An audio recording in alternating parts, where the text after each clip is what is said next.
Hello అందరికీ. మీ ఊర్లో అంతా వినాయకుడిని పెట్టేశారా? ఎంత ఎత్తు వినాయకుడిని పెట్టారో నాకైతే కామెంట్ చేయండి. మా సైడ్ అయితే చిన్న చిన్న వినాయకులే మేము మా ఆర్మీ కంటైనర్లో అయితే పెట్టుకున్నామండి. ఈరోజే మీరందరూ వినాయకుడిని తీసుకొచ్చారు. మేము కూడా మార్నింగ్ తీసుకొచ్చాము. అండ్ ఇప్పుడైతే నిమజ్జనానికి వెళ్తున్నాం అనమాట. ఎందుకంటే మాకైతే ఒక్కరోజే హాలిడే ఉందన్నమాట. ఇంకా రేపటి నుంచి అందరూ యథావిధిగా డ్యూటీలకు వెళ్ళిపోతారు కదా, ఇంకా బిజీగా ఉంటారు. ఇక్కడ 3 రోజులు 5 రోజులు పెట్టుకోలేదనమాట. అందుకనేసి ఒక్కరోజే పెట్టేశారనమాట. మార్నింగ్ పెట్టేసి ఇప్పుడైతే నిమజ్జనానికి తీసుకొని వెళ్తూ ఉన్నారు.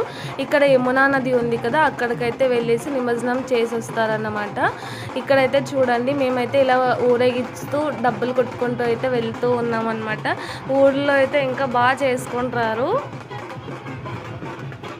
కానీ మేమైతే మాకు ఇక్కడ ఉన్న దాంట్లో అయితే చేసుకుంటూ ఉన్నాము. చూడండి, వీళ్ళంతా ఆర్మీ వాళ్ళు ఈరోజు హాలిడే అని చెప్పేసి వాళ్ళ ఇంటి దగ్గర పెట్టుకున్న వాళ్ళైతే ఇలా ఎంజాయ్గా డ్యాన్స్ అయితే చేస్తూ ఉన్నారనమాట.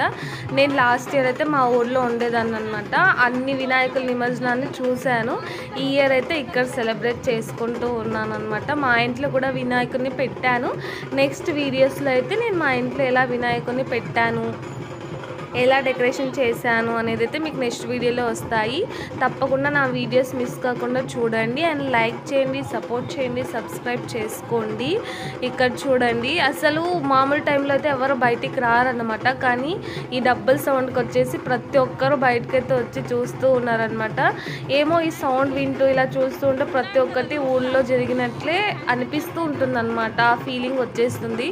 మాకైతే ఈరోజు ఫుల్గా వర్షం వచ్చేసింది అనమాట. చూడండి, నీళ్ళంతా నిలిచినాయన్నమాట. అండ్ వీళ్ళైతే మహారాష్ట్ర వాళ్ళంట పెట్టిండేది. మా ఆర్మీ బండిలోనే అయితే ఊరేగించుకుంటూ డబ్బులు కొట్టుకుంటూ తీసుకొని పోతూ ఉన్నారు. నేనైతే ఎప్పుడూ చూడలేదు, ఇదే ఫస్ట్ టైం చూస్తూ ఉన్నాను. అండ్ నేను కూడా మా ఇంట్లో ఇదే ఫస్ట్ టైం అయితే వినాయకుడిని పెట్టానన్నమాట. ఇంతకుముందు మా పుట్టింట్లో ఉన్నప్పుడైతే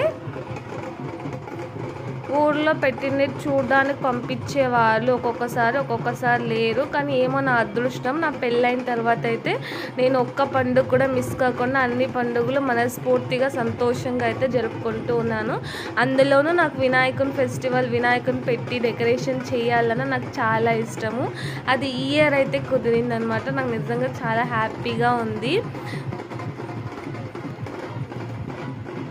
నేనే ఆశ్చర్యపోతున్నాను, మా కంటోనెంట్లో ఇంతమంది ఉన్నారా అని చెప్పేసి. వీళ్ళు అస్సలు బయటికి రారన్నమాట నార్మల్ డేస్లో. ఈరోజైతే వినాయకుడు వచ్చాడని చెప్పేసి అందరూ బయటకు వచ్చి చూస్తూ ఉన్నారనమాట. అండ్ మీరు ఎలా సెలబ్రేట్ చేసుకున్నారో అయితే కామెంట్ చేయండి. అండ్ తప్పకుండా లైక్ చేసి సబ్స్క్రైబ్ చేసుకోండి. Thank you.